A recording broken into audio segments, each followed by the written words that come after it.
L'Assemblée nationale a déclaré recevable le rapport de la Cour des comptes exercice 2024 et le renvoie à la Commission économique et financière pour examen approfondi. Sous la conduite du président intérimaire de la Chambre basse du Parlement, l'honorable Isaac Jean-Claude Chilumbaï, le premier président de la Cour des comptes a procédé ce lundi 10 novembre 2025 à la présentation de l'économie du rapport général de la Cour des comptes sous le contrôle d'exécution de la loi des finances 2023 devant la représentation nationale. Après toutes les corrections apportées par la Cour des comptes, cette dernière arrête le solde global de l'exécution du budget du pouvoir central au déficit de 11,22,2 milliards de francs congolais. La Cour des comptes invite le gouvernement à apporter des corrections subséquentes au projet de loi portant reddition des comptes pour se conformer aux prescrits de la LOFIP et des principes comptables universellement reconnus.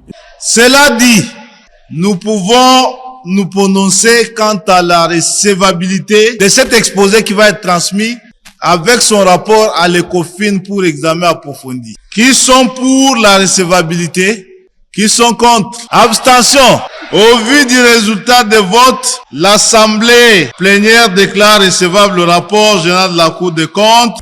Notons que la plénière s'est ouverte sur les différentes motions sollicitant la publication de la liste définitive par la commission spéciale et temporaire des candidatures retenues pour le poste de rapporteur adjoint de l'Assemblée nationale et de président. Motion portée notamment par l'honorable Gratien Irachan. À cette question, le président intérimaire Isaac Jean-Claude Chilumbaï a précisé que le rapport sera rendu public très bientôt et mis à la disposition de la plénière.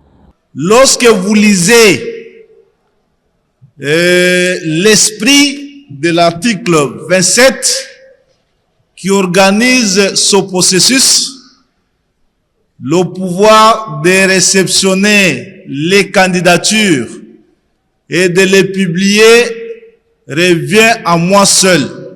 Ce n'est pas un pouvoir partagé avec la plénière. D'autres motions ont porté notamment sur la situation sécuritaire et humanitaire dans la partie orientale du pays.